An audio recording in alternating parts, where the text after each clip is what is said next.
في حكايات كتير عن الجن، بس الحقيقة إن هم مش بعاد عننا زي ما أنت متخيل. تعال معايا أحكي لك حكايتهم من الأول خالص. الجن اتخلقوا قبلينا بكتير أوي، قبل ما سيدنا آدم أو البشر كلهم يتخلق أصلا. ربنا خلقهم من نار قوية ومختلفة عن النار اللي إحنا نعرفها. كانوا عايشين على الأرض بس للأسف عملوا مشاكل كتير وعصوا ربنا، لدرجة إن في روايات بتقول إن هم دمروا الأرض بفسادهم. فربنا بعت ملايكة عشان تأدبهم. وفي وسط الجن دول كان في واحد اسمه عزازيل.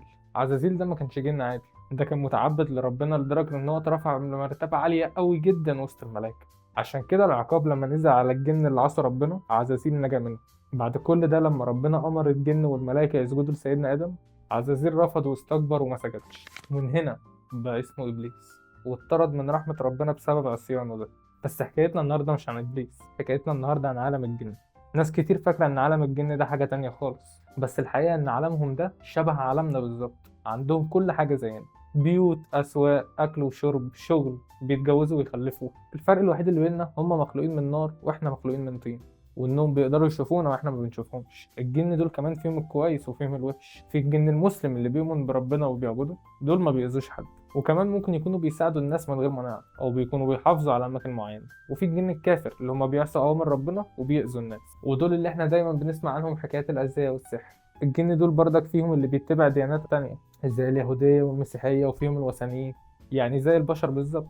وأعظم قصة بتورينا قوة الجن وعلاقتهم بالبشر هي قصة سيدنا سليمان عليه السلام. ربنا سبحانه وتعالى ادى سيدنا سليمان حكم عظيم ما اداهوش لحد قبله أو بعده. سيدنا سليمان دعا ربنا دعوة مخصوصة، وربنا استجاب له واداله القدرة على حكم الجن والحيوانات وحتى الرياح. الجن دول كانوا بيشتغلوا تحت ايد سيدنا سليمان في كل حاجة. زي الجن البنائين، كانوا بيبنوا لسيدنا سليمان قصور ضخمة ومعابد وتماثيل وأواني كبيرة أوي، وكانوا بيعملوا شغل صعب ومستحيل على البشر. وفي برضك الجن الغواصين، كانوا بينزلوا أعماق البحار ويطلعوا اللؤلؤ والمرجان والكنوز الموجودة في أعماق البحار. كانوا زي غواصين الكنوز بس بقوة خارقة. وفي الجن النقالين، في قصة عرش الملكة بلقيس، واحد عرض على سيدنا سليمان إن هو يجيب العرش الضخم ده في لمحة بصر، وده بيبين سرعتهم وقوتهم في نقل الأشياء الكبيرة. سيدنا سليمان كان بيحكمهم بالعدل والشدة، اللي كان بيعصي منهم كان بيتعاقب فورا. الجن الكافر ما كانش بيحب يشتغل معاه نهائيا، لكن هو كان مجبر على ان هو يشتغل معاه. واعجب ما في القصه دي ان سيدنا سليمان مات وهو ساند على عصايته، والجن كانوا شغالين تحت ايده وفاكرين ان هو عايش وبيراقبهم. ما عرفوش غير لما دودة صغيره اكلت العصايه بتاعته فوقع. وده بيبين ان الجن ما بيعرفش الغيب زي ما معظم الناس فاكره، ودي ما هي الا اسطوره السحرة هم اللي زرعوها. في حكايات كتير جدا عن علاقة الجن بالعطور والبخور. الجن المسلم بيحب الروائح النقية زي المسك والعنبر، زي ما الملائكة بتحبها. عشان كده بيستخدموا البخور مع قراءة القرآن لطرد الشياطين من البيوت. أما الجن الكافر دول بيحبوا الروائح الوحشة والنكسة، والسحرة دايما بيستخدموا الروائح ديت لتأدية الطقوس وتحضيره. ودايما تلاقيهم بيروحوا الخرابات أو المقابر عشان ديت الأماكن اللي بيستقروا فيها، عشان الأماكن اللي فيها ريحة وحشة أو نكسة ديت بتبقى الأماكن المناسبة ليهم. وفي شوية حكايات إن في أنواع عطور ممكن يكون ليه علاقة بالجن العاشق. الجن العاشق بيتملك من الراجل أو من الست، بس أغلب الحالات اللي ذكرت كان بيتملك من ستات بس. ولما بيتمكن من الست الموضوع ده بيخوف كتير من الستات، وبيسبب لهم أذى نفسي وبدني كبير. ببساطة بيقولوا إن هو نوع من الجن بيقع في حب بشرية، وبيحاول يلبسها أو يفضل معاها بأي طريقة.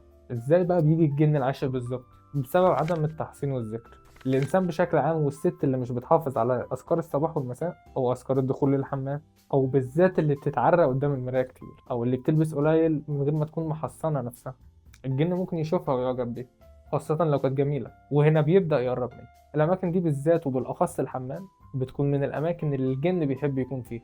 وزي ما قلنا التعري قدام المراية لفترات طويلة أو المبالغة في التزين من غير ذكر الله ممكن يخلي الجن يشوف الست دي ويبدأ يتعلق بيها. أو بتعمل ذنوب زي سماع الأغاني أو مشاهدة الأفلام الإباحية. لو مستغرب إني بقول لك حاجة زي كده، بس دي حقيقة عادت موجودة في جنة. ده بشكل عمومي بيضعف حسناتها الروحية وبيخليها فريسة سهلة للجن العاشق أو غيره من الشياطين. والمبالغة في التعطر قبل النوم، بعض العطور القوية أو المثيرة اللي الست بتحطها قبل النوم ممكن تجذب الجن العاشق ليها. وهنا هنيجي لأعراض الجن العاشق عند الست. دي دايما بتكون أحلام مش كويسة، وممكن تكون بتحس بلمسة أو حد بيقرب منها في النوم. والست بيكون عندها كره جديد لفكرة الجواز أو الخطوبة، ولما يجي عريس تلاقيها بتصده من غير سبب، وممكن العرسان يهربوا منها أو يحصل لهم مشاكل. وده دايما بيسبب العزلة أو الاكتئاب. بتلاقيها دايما تفضل إن هي تعيش لوحدها، وبتكون مكتئبة دايما من غير سبب واضح، وبتحس بضيق وقلق لما بتسمع قرآن، وبالذات لما تسمع آيات القرآن، آيات الرؤية الشرعية. بتحس بضيق شديد أو صداع أو خنقة، بيبقى دايما فيه تعب عام. وأحيانا ممكن تشوف خيالات أو تحس بإن حد ماشي وراها، وساعات بتسمع أصوات. الجن العاشق بيغير عليها من إن أي راجل يقرب منه، وبيحاول يبعد عنها أي حد ممكن يكون شريك حياتها. في الآخر لازم نعرف إن عالم الجن ده عالم موازي لعالمنا بالظبط، في الخير وفي الشر، في اللي بيعبد ربنا وفي اللي بيعصيه. لكن أهم درس ممكن نتعلمه من حلقة النهاردة، خصوصا من قصة سيدنا سليمان، هو إن الدعاء سر النجاح في كل حاجة، ومحدش يستكبر يدعي، وإنه دايما يلح على ربنا ويطلب منه اللي نفسه فيه. سيدنا سليمان دعا ربنا إن يجيله ملك ما جاش زيه تاني، وربنا استجاب. وده بيورينا إن الدعاء الصادق مع الإيمان بالله هو مفتاح تحقيق المستحيلات. فمهما كانت أحلامك ما تنساش تدعي ربنا وتطلب منه، لأن هو القادر على كل شيء.